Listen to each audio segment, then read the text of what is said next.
Hello guys, कैसे हो आप सब। आई होप आप अच्छे होगे।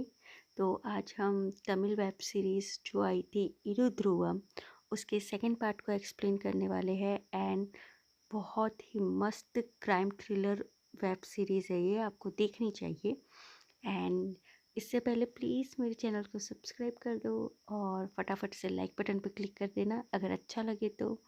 और कमेंट भी कर सकते हो, अच्छा बुरा जो भी रहे सर आँखों पर। तो चलो एक्सप्लेनेशन शुरू करते हैं। हम यहाँ देखते हैं विक्टर को, जो अपनी बेटी को कहीं लेके जा रहा होता है। सीज़न 2 की कहानी शुरू होती है गुणशेखरन, जो फर्स्ट सीज़न में विलन था, उसके मरने के बाद।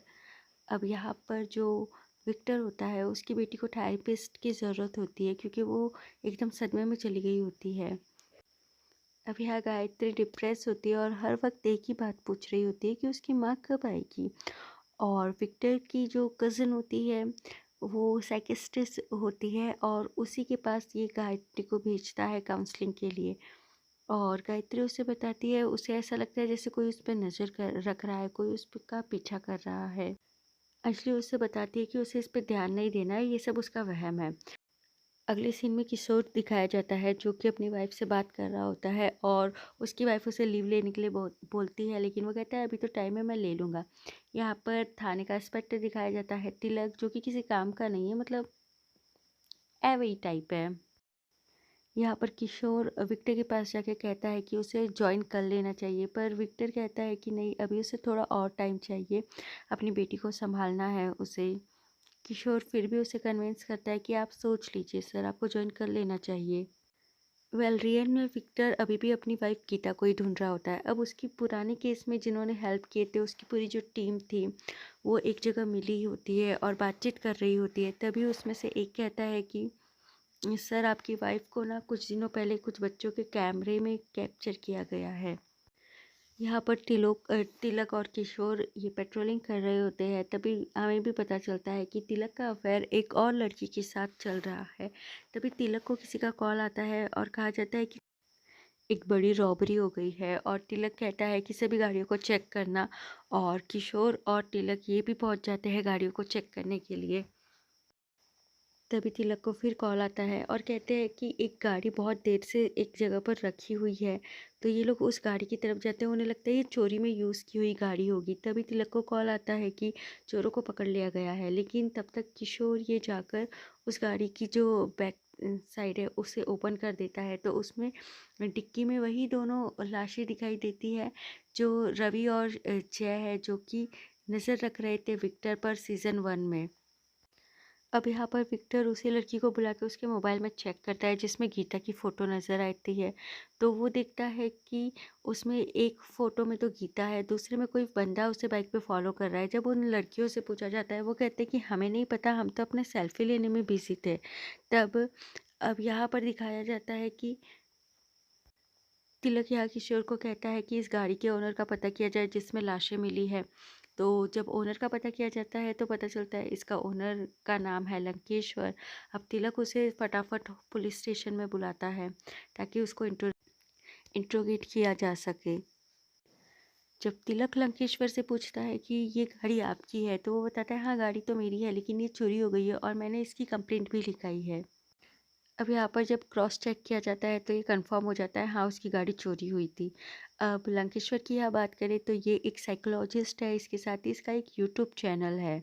तो यहाँ पर तिलक उसे कहता है कि थोड़ा अपने स्पिरिचुअल जो भी आप बोलते हो उसके बारे में कुछ बताइए। तो लंकेश्वर उसे कुछ ज्ञान देने लगता है।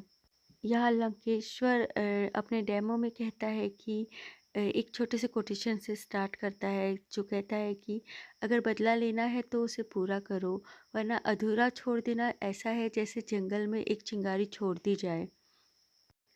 यहाँ पर दोनों जो विक्टिम होते हैं, जिनकी डेथ हो गई होती है, उनके अंदर से भी वैसे ही कोटेशन की एक स्लिप मिलती है।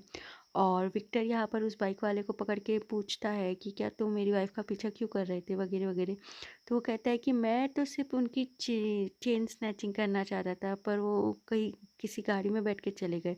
यहाँ किशोर विक्टर को कॉल करके बताता है कि पुराने केस की तरह इसमें भी एक पर्ची मिली है, उसमें भी दो टू लाइनर्स लिखे हुए हैं। अब किशोर यहाँ तिलक को समझाता है कि इसके पहले उन्होंने जो केस हैंडल किया था गुणशेखरन का, उसमें वो कातिल भी ऐसा ही था जो लोगों को मारता था, उनके सेंसेस काट लेता था और इसी तरह के कोटेशन दिया करता था। तो हो सकता है इस केस का उस केस से कोई लिंकअप हो। यहाँ हमें पिया और मुत्तू दिखाई देते हैं, वही मुत्तू जो सीज़न 1 में भी इन्वेस्टिगेशन टीम में शामिल था। और इन दोनों की यहाँ पे उस दिन और रात की ड्यूटी होती है, जिससे ये एक-दूसरे को प्रॉपर टाइम नहीं दे पा रहे होते हैं। अब यहाँ पर तिलक ये वेरीफाई करता है कि जिस समय जय और रवि का मर्डर हुआ तो लंकेश्वर कहाँ पे था, तो उसे पता चलता है कि वो लाइव पे था अपने यूट्यूब चैनल पे। और अब एसीपी तिलक और किशोर ये सारी केस की ब्रीफिंग कमिश्नर को देते हैं, पर कमिश्नर तिलक से कहता है कि तुम इसे ब्रीफ करो, और तिलक इसे ब्रीफ नहीं कर पाता। तब कमिश्नर कहता है कि इस केस को विक्टर ही सॉल्व कर सकता है, और वो किशोर से कहता है कि कैसे भी करके विक्टर को यहाँ लेके आए और इस केस में इन्वॉल्व करे।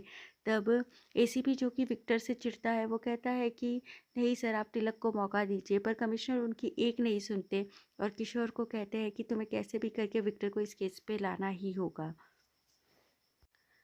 अब किशोर विक्टर के पास जाता है, उसे कन्विंस करने की कोशिश करता है, पर केस की डिटेल जानने के बाद भी विक्टर आने से मना कर देता है। वो कहता है उसे उसकी बेटी के साथ रहना ज़रूरी है।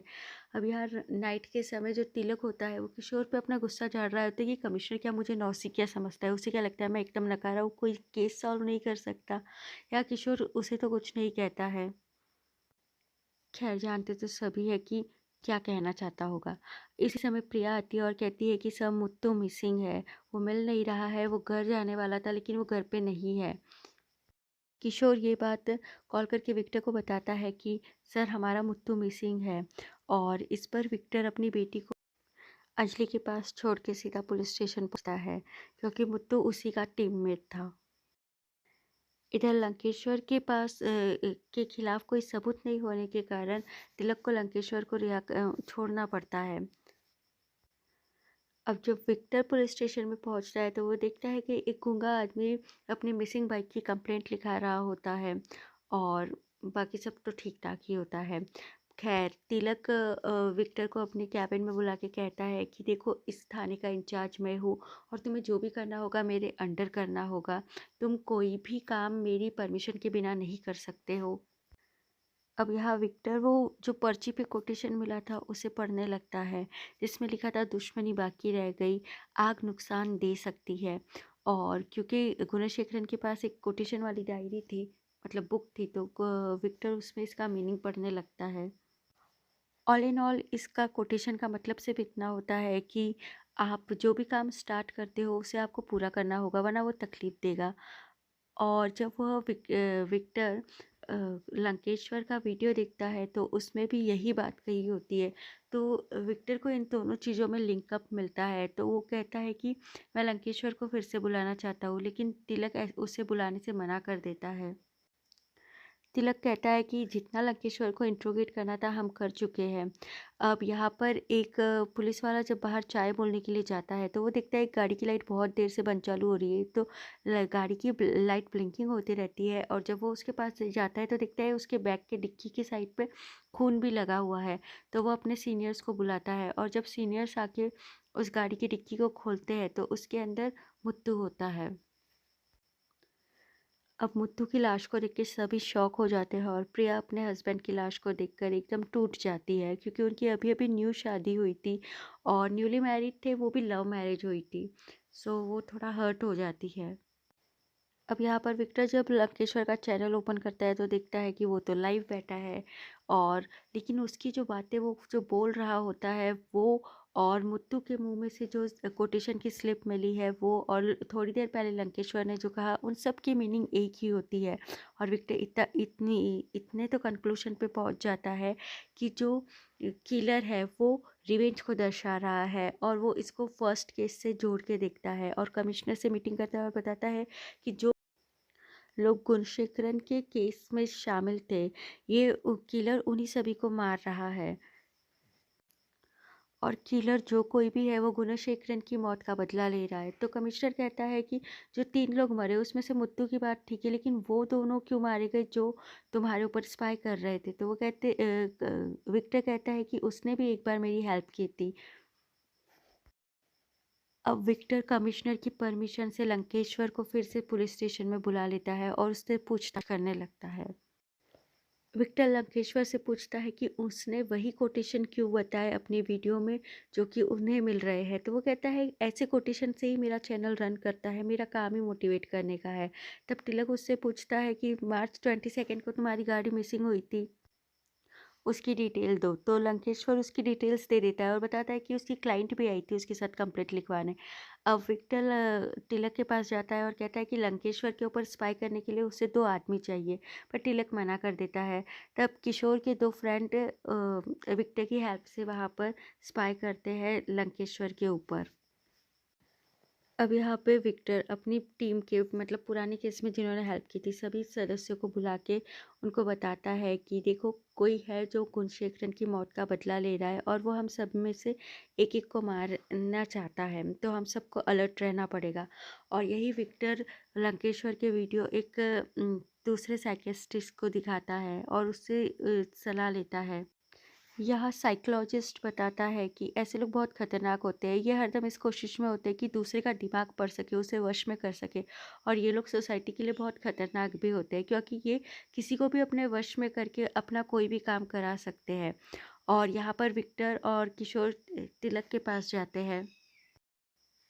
ये परमिशन मांगते हैं कि इन्हें लंकेश्वर के क्लाइंट्स को मतलब जो भी उसके पेशेंट हैं उनको इंट्रोगेट करने के लिए परमिशन मिले, पर तिलक पहले मना करता है। किशोर के कन्विंस करने पे मान जाता है और इनके साथ जाने का एक कंडीशन रख देता है। ये सबसे पहले लंकेश्वर की पेशेंट जो होती है संगीता उसके पास जाते हैं। संगीता उन्हें सब अच्छा-अच्छा ही बताती है। इसके बाद वे जितने भी पेशेंट के पास जाते हैं वो सभी लंकेश्वर की तारीफ़ ही करते, कोई उसकी बुराई नहीं करते। तिलक को सब फालतू लगता है, वो यहाँ से चले जाता है। लेकिन जब दूसरे दिन लंकेश्वर का वेबिनार चलता है तो तिलक भी वहाँ होता है और लंकेश्वर उसे देख के शॉक्ड हो जाता है और उससे आके खुद बात करता है। और वो बातों ही बातों में कन्विंस कर देता है तिलक को कि इन सब से उसका कुछ लेना देना नहीं है और वो एकदम क्लीन चिट है। यहाँ पर विक्टर अंजलि को कन्विंस कर रहा होता है कि वो गायत्री को एक बार लंकेश्वर की फ़ोटो दिखाना चाहता है ताकि कंफर्म कर सके क्या उस दिन गुणशेखरन के साथ यही बंदा था। पर अंजलि इसके लिए मना कर देती है और कहती है कि गायत्री अभी अभी इम्प्रूव कर रही है और ऐसे ये सब दिखाने से हो सकता है वो और परेशान हो जाए, इसलिए वो मना कर देती है। यहाँ पता चलता है कि वो इलेक्ट्रिशियन जो गुणशेखरन वाले केस में शामिल था वो गायब है। तब यह किशोर बताता है कि अरे सर हम तो उसको भूल ही गए, उसको भी इन्फॉर्म कर देना था। वो अपने दोस्तों से पूछता है तो पता चलता है कि लंकेश्वर अपने घर में ही है। अब यहाँ हमें गीता दिखाई देती है जहाँ पर एक आदमी आता है और उसे खाना देता है खाने के लिए, और वही दूसरी तरफ हमें दिखाया जाता है कि वो इलेक्ट्रीशियन जिसके बाद जो मिसिंग है वो भी वही बंधा हुआ है। वो अपने हाथ खोलता है और अपने पैरों में से एक डिवाइस निकालकर उसे प्रेस करने लगता है। एक्चुअली ये लोकेशन ट्रैकर डिवाइस होता है जो कि उसे विक्टर ने ही दिया होता है क्योंकि विक्टर को पता था एक ना एक दिन कातिल उसे भी ज़रूर मारेगा। विक्टर ने इलेक्ट्रिशियन को पहले ही सावधान रहने के लिए बोल दिया था और ये भी बोला था कि अगर ऐसी कोई मुसीबत आए तो वो ये डिवाइस ऑन कर दे ताकि उसकी लोकेशन इसे मिलती रहे। अब उस लोकेशन को ट्रैक करके विक्टर उसका पता लगाने जा रहा होता है। यही सबरी अपने पिताजी को लेके कहीं जा रहा होता है, पर उसे पता चलता है कि कोई उसका पीछा कर रहा है। तो वो किशोर को कॉल करके कहता है कि एक सफ़ेद गाड़ी बहुत देर से उसका पीछा कर रही है। तो किशोर उसे सीधा चलते रहने को कहता है, रुकने के लिए नहीं कहता है, और कहता है कि मैं आ रहा हूँ। अब दूसरी तरफ विक्टर जी ट्रैक करते हुए जब वहाँ पहुँचता है तो लोकेशन पे उसे सिर्फ वो डिवाइस मिलता है, इलेक्ट्रिशियन नहीं मिलता। यही अंजलि के घर के बाहर एक वाइट कार खड़ी होती है जिसमें रेड बलून्स होते हैं। ये बात वो विक्टर को बताती तो विक्टर कहता है कि वो घर के सारे दरवाजे बंद रखे और अंदर ही रहे, बाहर किसी भी हालत में न जाए। यहाँ जब वो लोग चेक करते हैं तो लंकेश्वर अभी भी लाइव होता है। यही सबरी एक सुनसान रास्ते पे आके किशोर का वेट कर रहा होता है, तभी एक सफ़ेद गाड़ी आके उसे ठोक देती है और वो वही मतलब मर जाता है यार। और इधर विक्टर देखता है कि लंकेश्वर के चैनल लंकेश्वर के चैनल से पता करता है कि इसकी बातों में एक हिंट है और आज इसने इग्नोरेंस के बारे में यानी अवॉइड करने के बारे में लेक्चर दिया था। तो वो ये सोचता है कि हम क्या इग्नोर कर रहे हैं। तभी वो जब कोटेशन का नंबर देखता है वो होता है 243 और इसके बारे में सोचने पर एक कांस्टेबल विक्टर को कहता है कि सर ये तो किशोर का बैच नंबर है, मतलब किशोर की जान को भी खतरा है। अब यहाँ पर विक्टर किशोर को बताए इससे पहले किशोर सबरी के पास पहुँच जाता है। सबरी तो मर चुका था और विक्टर यहाँ वॉकी टॉकी पे किशोर को कॉल करके कहता है वो सावधान रहे। तब तक लंकेश्वर उसका पीछे से गला दबा लेता है और एक बेहोशी का इंजेक्शन भी उसे लगा देता है। अब तिलक अपने टीम के साथ क्राइम स्पॉट पे पहुंचता है तो वो वॉकी टॉकी के जरिए विक्टर को ही गालियां देने लगता है कि तुम्हारे कारण ही ये सब हो रहा है, यहाँ किशोर लापता है और सबरी यहाँ मरा पड़ा है और ये सब तुम्हारे कारण हो रहा है। और यहाँ पर अंजलि के घर के बाहर जो विक्टर की बेटी होती है वो उस वाइट कार को देखती है और उसकी तरफ बहुत अट्रैक्ट होती है। वो उसके पास जाती है और बलून लेने के लिए जब वो आगे हाथ बढ़ाती है तो कार की डिक्की खुल जाती है और कार के अंदर लाश देख के वो घबरा जाती है। तभी विक्टर वहाँ पहुँच जाता है और अपनी बेटी की आंखों को बंद कर लेता है और वो देखता है कि जो लाश है वो इलेक्ट्रिशियन की है, यानी कि कातिल जो भी हो उसने इलेक्ट्रिशियन को भी मार दिया था। दूसरे दिन विक्टर अपने उन दोनों आदमियों को बुला के लंकेश्वर की डिटेल्स पूछता है कि वो कहाँ गया, उसने क्या क्या किया कल। तो वो दोनों बताते हैं कि लंकेश्वर एक क्लब में गया था और जब क्लब से वो घर जा रहा था तो वहाँ एक एक्सीडेंट हो गया था। उस झगड़े के बीच में लंकेश्वर की गाड़ी बहुत देर तक वहाँ फंसी हुई थी। अब विक्टर को इस पे डाउट हो जाता है और वो सीधा लंकेश्वर के पास जाता है।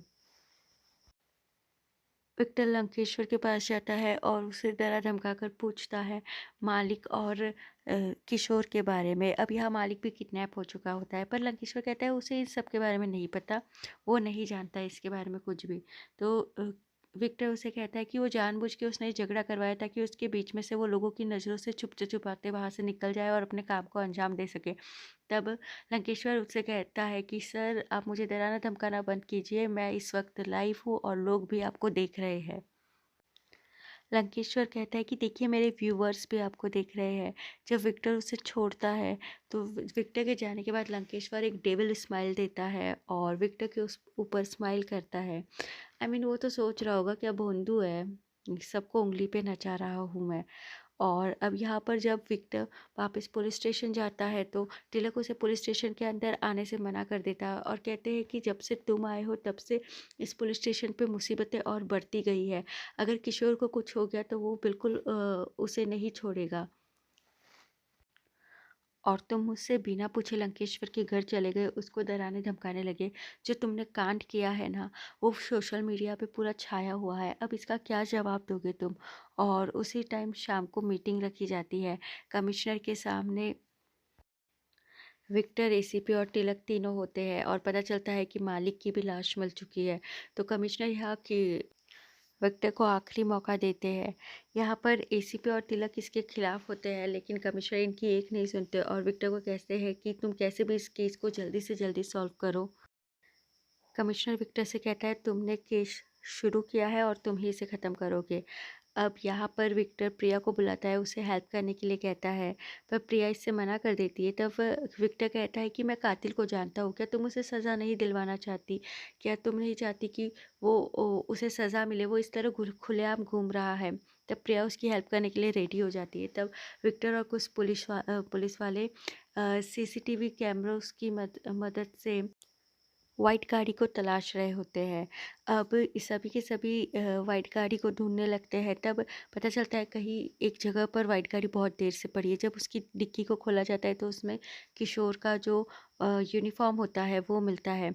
इसी तरह अब अलग-अलग जगह पर अलग-अलग वाइट गाड़ियों में किशोर की यूनिफ़ॉर्म, जूते, किसी में बेल्ट, ऐसे अलग-अलग चीज़ें मिलती हैं। अब यहाँ पर किशोर नहीं मिलता। अब जब एक पुलिस कांस्टेबल बाहर सिगरेट पीने आता है तो उसे बदबू आती है और वो चेक करता है तो एक लाल गाड़ी से बदबू आ रही होती है। उसे खोल के देखते हैं तो उसके अंदर किशोर की लाश मिलती है।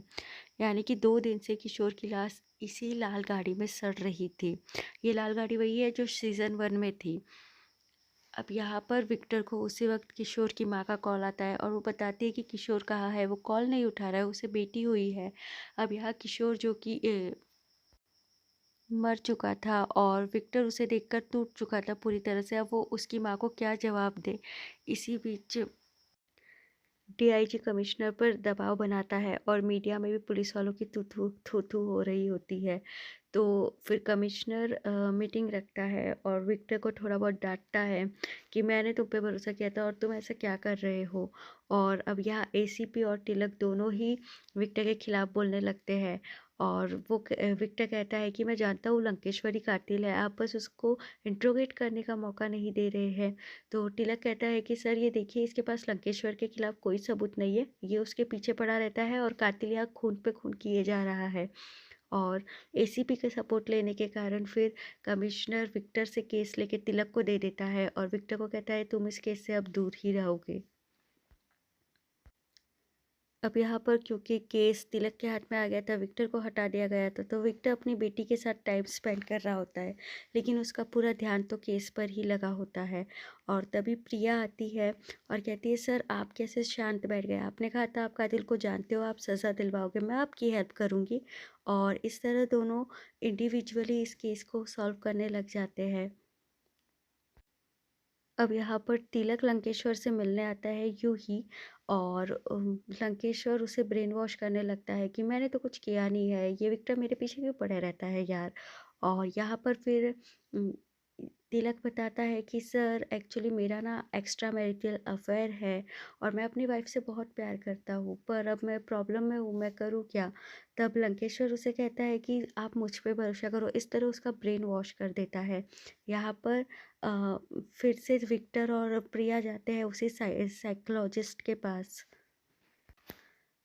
वो विक्टर और प्रिया को बताता है मैंने उसके स्पीच सुने हैं, वो मोटिवेशनल स्पीच नहीं होते हैं, वो एक तरीके से लोगों को इन्फ्लुएंस करता है, लोगों का ब्रेन वॉश करके उन्हें अपना फॉलोअर बना लेता है। वो एक तरीके से बोलो तो कल्ट लीडर बनना चाहता है, अपनी एक दुनिया, अपनी एक सोसाइटी बनाना चाहता है जिसमें सब उसके फॉलोअर हो, सब कुछ उसके हिसाब से होता हो। एक बार आप कंफर्म कर लीजिएगा कि ये साइकोलॉजिस्ट है भी या नहीं। इधर तिलक उन 4 कारों के के बारे में इन्फॉर्मेशन निकालता है, क्योंकि वो चारों कार इसी सर्विस सेंटर से गायब हुई थी। तो वो कहता है कि सर ये कारें चोरी हो गई थी और हम कस्टमर को कार देने के पहले उसकी टेस्टिंग कर कर ही देते हैं, तो इनमें कोई ख़राबी तो हो ही नहीं सकती। तभी एक कार को लाकर उसकी टेस्टिंग कराई जाती है, तो मैकेनिक बताता है कि इसकी वायर को तो काटा गया है और जानबूझकर काटा गया है। यही पिया और विक्टर जाते हैं एसोसिएशन में पता करने की क्या वो साइकोलॉजिस्ट है भी, लंकेश्वर साइकोलॉजिस्ट है भी या नहीं। एसोसिएशन से विक्टर और प्रिया को पता चलता है कि 1 साल पहले लंकेश्वर का जो लाइसेंस है वो कैंसिल हो गया था, क्योंकि एक लड़की ने उसके ऊपर केस कर दिया था। यहाँ तिलक को सर्विस सेंटर में बात पता चलती है कि इनके पास 8 वर्कर है जो काम करते हैं, उसमें से एक जीवा नाम का बंदा मिसिंग है। और यहाँ पर अब जो तिलक है उसकी वाइफ उसे कॉल करके बार बार परेशान कर रही होती है और बोलती है कि तुम्हारा जो अफेयर है उसकी डिटेल दो, मतलब उसके बारे में बताओ और अफेयर किया कैसे, ऐसे ही परेशान कर रही होती है। अब तिलक यहाँ परेशान हो जाता है कि अब वो क्या करेगा। अब अगले दिन जब लंकेश्वर का वेबिनार होता है वहाँ वो जाता है और लंकेश्वर को बताता है कि सर मेरी वाइफ को मेरे अफेयर के बारे में पता चल गया, मैं अपनी वाइफ से बहुत प्यार करता हूँ, मैं उससे माफ़ी मांगना चाहता हूँ, अगर मैं कल समय पे घर नहीं पहुँचता तो वो तो अपने आप को सुसाइड मार ही देती। अब लंकेश्वर यहाँ उसे हिप्नोटाइज़ करना शुरू करता है और उसका हाथ पकड़ के उसे कहता है कि देखो मुझ पर भरोसा करो, मैं ही हूँ जो तुम्हारी समस्या को हल कर सकता हूँ। इस तरह वो पूरी तरह से तिलक को अपने वश में कर लेता है। वो तिलक से कहता है कि आंखें बंद करके जो अपनी वाइफ से आप कहना चाहते हो आप कहो, पूरा भरोसा करके कहना। तो तिलक रोते हुए अपनी वाइफ से माफ़ी मांग लेता है। अब यहाँ दूसरी तरफ दिखाया जाता है कि टेक्नीशियन को बुला के विक्टर और प्रिया उस लंकेश्वर के यूट्यूब चैनल को चेक करने बोलते हैं। तब ये लोग जब चेक करते हैं तो एक लड़की कहती है कि इनके 23 वीडियोस पे कमेंट ऑफ है। इसका मतलब है कि इनके उस वीडियोस पे या तो हेट कमेंट आ रहे होंगे, जिसके कारण कि इनके कमेंट को उसने बंद कर दिया था। अब ये पता चलने के बाद ये एक मुस्तफ़ा नाम के हैकर के पास जाते हैं और इसका यूट्यूब चैनल हैक करवाना चाहते हैं, पर वो कोशिश करने के बाद भी यूट्यूब चैनल हैक नहीं कर पाता। तब इसे विक्टर कहता है कि तुम इसके मोबाइल के थ्रू इसके यूट्यूब चैनल को हैक करो।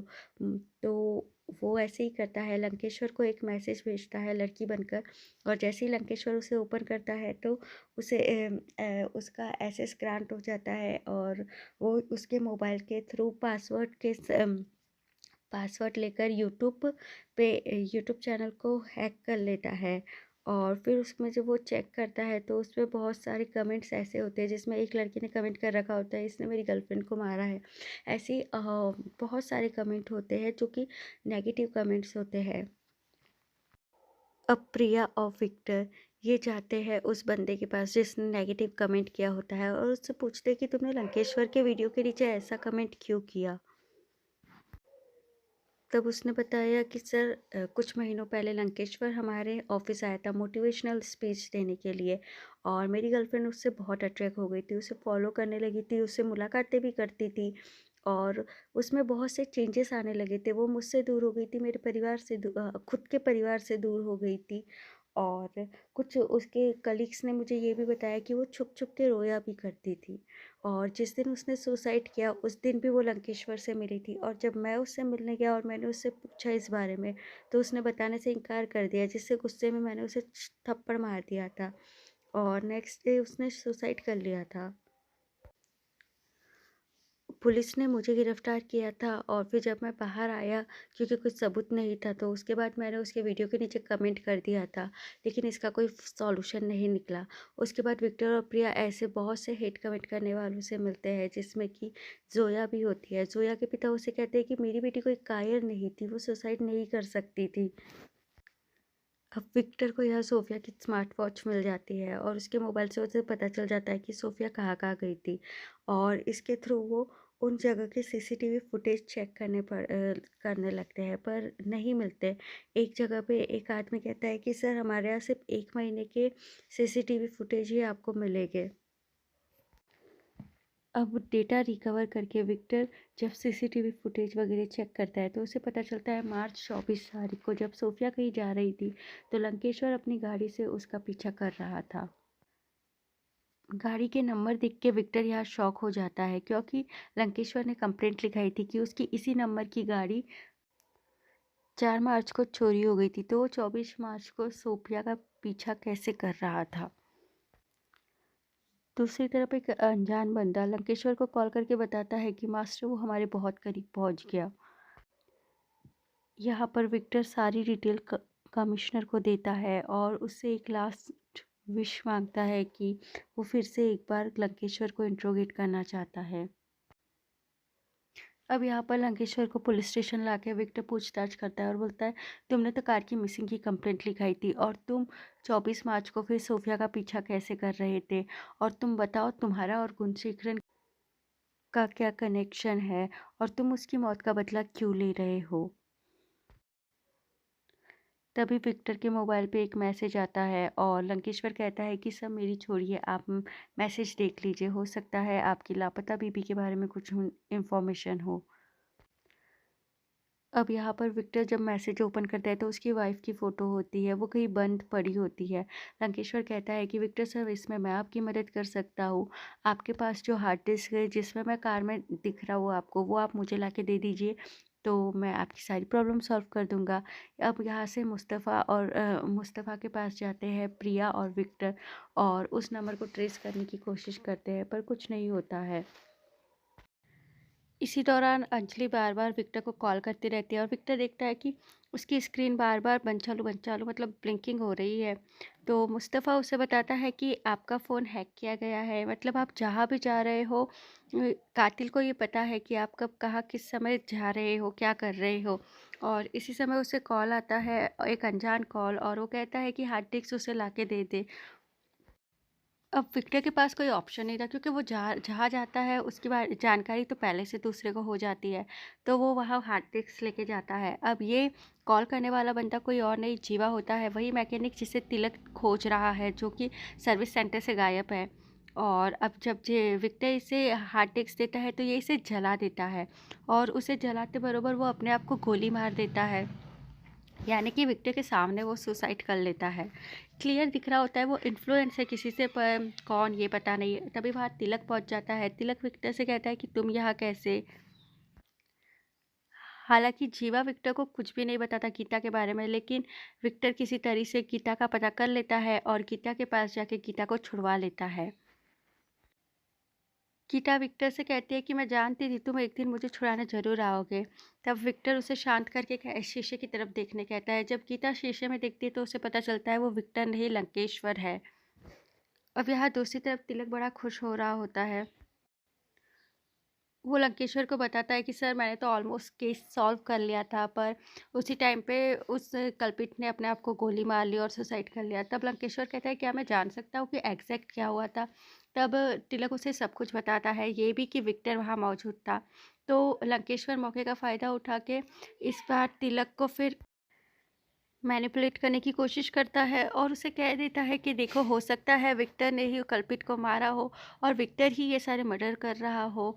इस तरह उसे मैनिपुलेट करते हुए उसको ये भी कह देता है कि ये सारे विक्टर का डार्क शेड जानते हैं, यानी कि वो डार्क शेड जिसमें उसकी वाइफ मिसिंग है, वाइफ का खून शायद उसने किया है, इसीलिए वो इन सभी को मार रहा है। अंजलि विक्टर की बेटी गायत्री का सेशन ले रही होती है और वो उसकी हर चीज़ रिकॉर्डिंग करती है। तो विक्टर उससे पूछता है कि ये तुम मेरी बेटी की सारी बातें रिकॉर्ड क्यों करती हो? तो वो कहती है कि ये रिकॉर्डिंग्स डॉक्टर को हेल्प करती है अपने पेशेंट के इम्प्रूवमेंट को चेक करने के लिए, और सभी साइकोलॉजिस्ट या साइकेट्रिस्ट यही करते हैं। तब विक्टर को लगता है कि क्या लंकेश्वर भी ऐसा करता होगा, क्योंकि वो भी एक साइकोलॉजिस्ट है और उसके पेशेंट भी इम्प्रूव करते हैं या नहीं वो देखता है। तब वो लंकेश्वर के घर जाता है और सारी चीज़ें चेक करने लगता है, पर उसे कुछ नहीं मिलता सिवाय एक गिफ्ट रैप के टुकड़े के। ये गिफ्ट रैप उसने रैपर का जो टुकड़ा होता है ये उसने लंकेश्वर की पेशेंट संगीता के घर देखा होता है, तभी वो उससे मिलने जाता है और वहाँ पे वो जो गिफ्ट रैपर पड़ा होता है उसे ले लेता है। जब वो उस पैकेजिंग को खोल के देखता है तो उसमें एक मोबाइल डिवाइस मिलता है जिसमें उसमें रिकॉर्डिंग्स होती है। अब विक्टर को समझ आता है कि लंकेश्वर किसी पे भी भरोसा नहीं करता सिवाय अपने पेशेंट्स के, इसीलिए ये उन्हीं के घरों में ऐसे डिवाइस को रखता है। अब यहाँ डिवाइस में कुछ ऑडियो रिकॉर्डिंग सुनने के बाद उसे गीता की रिकॉर्डिंग भी सुनाई देती है। अब यहाँ विक्टर को पता चलता है 1 साल पहले लंकेश्वर गीता के ऑफिस गया था मोटिवेशनल स्पीच देने, पर वहाँ वो देखता है कि गीता उसकी बातों से अट्रैक्ट नहीं हो रही है, उस पर ध्यान ही नहीं दे रही, कहीं और खोई है। तब वो एक लड़की को मतलब संगीत गीता की कलीग को इन्फ्लुएंस करके कहता है गीता को कैसे भी मेरे पास लेके आओ, मेरे ऑडियो सेशन सुनाओ, और वो ऐसा ही ट्राई करती है और फाइनली गीता उसके पास पहुँच जाती है। एक्चुअली गीता को ये शिकायत थी कि विक्टर उसे टाइम नहीं दे रहा था, पर वो लंकेश्वर को खुल के ये सब नहीं बता पाती है। फाइनली 6-7 सेशन के बाद वो उसे बताती है अपनी प्रॉब्लम के बारे में। अब यहाँ लंकेश्वर उसे इन्फ्लुएंस करने के लिए, उसे वश में करने के लिए एक ट्रिक यूज़ करता है। वो कप में चम्मच को घुमाते रहता है और जैसे ही उसे यकीन होता है कि अब उसका जो पेशेंट है वो उसके वश में आ गया है, तो वो चम्मच को कप पे टैप करता है। पर यहाँ उसे पता चलता है कि गीता तो उससे इन्फ्लुएंस हो ही नहीं रही है, उसका ध्यान कहीं और है। फिर वो दूसरी ट्रिक यूज़ करता है। वो गीता का हाथ पकड़ के उसे विश्वास दिलाता है कि मैं ही हूँ, मैं तुम्हारी परेशानी सॉल्व कर सकता हूँ। फिर भी गीता इन्फ्लुएंस नहीं होती। फिर वो गीता के गले के पास गर्दन पे उसे पकड़ के कोशिश करता है उसे इन्फ्लुएंस करने की, पर गीता का तब भी नहीं होती। अब लंकेश्वर गीता को कॉफ़ी शॉप में बुलाता है, वहाँ उसे हिप्नोटाइज़ करने की कोशिश करता है, पर गीता इसे गलत समझती है और उसे उठकर एक स्लैप कर देती है और उसके ऊपर पुलिस केस कर देती है। यानी कि जो शुरुआत में बताया गया था लंकेश्वर पर किसी लड़की ने केस किया था, वो गीता ही होती है। यहाँ पर जो एसीपी होता है वो कमिश्नर से बात करके लंकेश्वर को रिहा कर देता है और लंकेश्वर जब घर जाने लगता है तो प्रिया उसे गन पॉइंट पे अपने साथ चलने को कहती है और अपनी कार में बिठा लेती है और लंकेश्वर भी उसके साथ चलने के लिए रेडी हो जाता है। यहाँ पर विक्टर उसी साइकोलॉजिस्ट से बात कर रहा होता है। यहाँ एक पेशेंट रीना की ये लोग ऑडियो क्लिप सुनते हैं लंकेश्वर के डिवाइस में, जहाँ उसे पता चलता है कि लंकेश्वर ने रीना को इन्फ्लुएंस किया था सुसाइड करने के लिए, क्योंकि वो अपने बॉयफ्रेंड के भाई से प्यार करती थी और इससे वो परेशान थी और वो शांति चाहती थी। तो उसे सुसाइड करने का रास्ता बताया गया। और ये बहुत डेंजरस है, ये अपने पेशेंट्स को मैनिपुलेट करता है, आर्टिफिशियल इमोशन जगाता है। यहाँ पर प्रिया लंकेश्वर को लेके कहीं जा रही होती है तो लंकेश्वर उसे भी इन्फ्लुएंस करने की कोशिश करता है, बताता है मुट्ठू को उसने कैसे मारा, पर यहाँ प्रिया उसकी बातों में नहीं आती। और अब लंकेश्वर और साइकोलॉजिस्ट यहाँ पर गुणशेखरन की ऑडियो क्लिप भी सुनते हैं। यहाँ पर गुणशेखरन की क्लिप सुन के उन्हें पता चलता है कि लंकेश्वर ने ही गुणशेखरन के माइंड को वॉश करके उसे ट्रेन कर दिया था कि वो जो जो उसे हर्ट करता है वो उसको मारे, जो उसे पसंद नहीं आता है, जो सोसाइटी के नियम के खिलाफ जाता है, तुम्हें उसे मार देना चाहिए, जिससे तुम्हें शांति मिलेगी। एक और ऑडियो क्लिप सुनने पर पता चलता है एक ड्रग एडिक्ट बंदा था जिसे लंकेश्वर ने मर्डरर बना दिया था। यहाँ पर साइकोलॉजिस्ट उसे बताता है कि लंकेश्वर मर्डरर नहीं है, लेकिन वो मर्डरर बनाता है, वो लोगों को इन्फ्लुएंस करता है मरने के लिए या फिर मारने के लिए। अब यहाँ पर ड्रग्स रिहैब सेंटर में विक्टर जब जाता है तो उसे पता चलता है कि वो ड्रग एडिक्ट बंदा वही गूंगा आदमी है जो पुलिस स्टेशन में था। यानी पुलिस स्टेशन में अपनी बाइक की कंप्लेंट लिखवाने आता है, पूछताछ करने आता है और पुलिस स्टेशन की सारी जानकारी वो लंकेश्वर को दे रहा था। विक्टर की बेटी उसके कमरे में चले जाती है और लंकेश्वर की फ़ोटो देख के शॉक हो जाती है और वो अंजलि को बता देती है कि उस दिन शूट आउट में जो बंदा था गुणशेखरन के साथ वो लंकेश्वर ही था। और अंजलि कॉल करके तुरंत ये बात विक्टर को बता देती है। यहाँ विक्टर गुणशेखरन के ऑर्फनेज जाता है, उसके बारे में पता करता है। तब उसे पता चलता है कि लंकेश्वर जो था वो शुरू से ही ऑर्फन एज में था वहाँ पर गुणशेखरन के पास। बाद में उसे एक डॉक्टर फैमिली ने अडॉप्ट कर लिया और ये साइकोलॉजिस्ट बन गया। और गुणशेखरन जब हताश हो गया था, जब हेलमेट वगैरह उसका चोरी हो जाता है, पैसे वगैरह, तो वो निराश होके लंकेश्वर के पास जाता है। तब लंकेश्वर उसे शांत करता है और कहता है कोई नहीं है, मैं हूँ ना तुम्हारे साथ, मैं तुम्हारी सभी समस्याएं हल करूँगा। इस तरह उसे इन्फ्लुएंस कर लेता है। यहाँ लंकेश्वर ने गुणशेखरन को मर्डरर बना दिया था और गुणशेखरन शांति पाने के लिए लोगों को मारने लगा था, क्योंकि लंकेश्वर ने कहा था जो भी तुम्हें प्रॉब्लम करता है उसे मार दो। एक दिन लंकेश्वर को गुणशेखरन की डायरी मिलती है जिसमें उसने उसके बारे में भी लिखा होता है। तब वो गुणशेखरन को बताता है कि मैं तुम्हारा मास्टर हूँ ना, अपने मास्टर के बारे में सारी बातें नहीं बताया करते हैं। तब गुणशेखरन उस डायरी को जला देता है और एक नई डायरी लिखता है, जो डायरी की विक्टर को मिली थी, जिसमें सिर्फ गुणशेखरन के बारे में ही डिटेल होती है। अब एक दिन लंकेश्वर गुणशेखरन को गीता के बारे में बताता है और कहता है कि मैं उसका माइंड रीड नहीं कर पा रहा हूँ, मैं उसे अपना गुलाम बनाना चाहता हूँ, उसे अपने वश में करना चाहता हूँ। तब गुणशेखरन ही गीता को किडनैप करके उसे इंजेक्शन देके लंकेश्वर के पास लाता है और लंकेश्वर उसे मैनिपुलेट करने की कोशिश करता है, वश में करने की कोशिश करता है। गीता को मैनिपुलेट करते हुए कहता है कि विक्टर उसे मार देना चाहता है, उसकी बीवी को, उसकी बेटी को भी मार देगा। पर यहाँ गीता विक्टर से बहुत प्यार करती है, इसीलिए वो उसे कंट्रोल ही नहीं कर पाता। अब यहाँ पर लंकेश्वर के बंदे का पता लगा लेता है विक्टर और उसके पास जाता है रेस्टोरेंट में और उसे के साथ मारपीट करके पूछने लगता है कि बताओ गीता कहाँ है। और यहाँ पर प्रिया कॉल करके बताती है कि उसने लंकेश्वर को गाड़ी से ठोक दिया है। अब यहाँ लंकेश्वर टूट के बिखर जाता है और जब वो बंदा विक्टर को मारने लगता है तो विक्टर उसे भी मार देता है। और अब गीता को कोई क्लू नहीं होता है उसके पास। अब जब विक्टर को गिरफ्तार करने के लिए कमिश्नर और तिलक आता है, तब एसीपी और तिलक आता है, तब विक्टर तिलक को वो डिवाइस देता है लंकेश्वर का, जिससे पता चले कि सारे फसाद की जड़ वो नहीं बल्कि लंकेश्वर ही है। अब लंकेश्वर का एक बंदा सफ़ेद गाड़ी में गीता को छोड़ के चले जाता है और जब विक्टर उसे देखता है तो गीता की सांसें चल रही होती है। अब गीता का ट्रीटमेंट किया जाता है और उसे नॉर्मल करने की पूरी कोशिश की जाती है। अब गीता धीरे धीरे नॉर्मल होने लगती है, अपनी फैमिली के साथ हैप्पीली रहने लगती है। लेकिन थोड़े ही टाइम के बाद गीता को दौरे पड़ने लग जाते हैं। उसके माइंड में लंकेश्वर की बातें चल रही होती है कि विक्टर ने तुम्हें मारने की कोशिश की है और वो तुम्हारी बेटी गायत्री को भी मार देगा। गीता चाहकर भी खुद नॉर्मल नहीं हो पाती है और उसके दिमाग में यही चलते रहता है कि लंकेश्वर ने कहा था अगर तुम बचना चाहते हो, बेटी को बचाना चाहती हो तो विक्टर को मार दो। और वो अपनी फैमिली फ़ोटो में विक्टर की फ़ोटो पर स्टैप करने लगती है। यहाँ पर तिलक को कॉल आता है किसी का और बताते हैं कि पुलिस की गाड़ी उन्हें कहीं मिली है, लेकिन उसमें ना तो लंकेश्वर था ना तो प्रिया। अब हमें अगले सीन में दिखाया जाता है लंकेश्वर मस्त गाड़ी चला रहा है, यानी कि उसने प्रिया को भी किडनैप कर लिया है। और सीज़न 2 यही ख़त्म हो जाता है और सीज़न 2 अपने साथ में आने वाले सीज़न का भी आगाज़ करके चले गया है। और अगर आपको ये स्टोरी पसंद आई हो तो प्लीज़ मेरे चैनल को सब्सक्राइब कीजिए। Thank you for watching and don't forget like share and comment. Thank you all and अगले सीज़न का वेट करते हैं।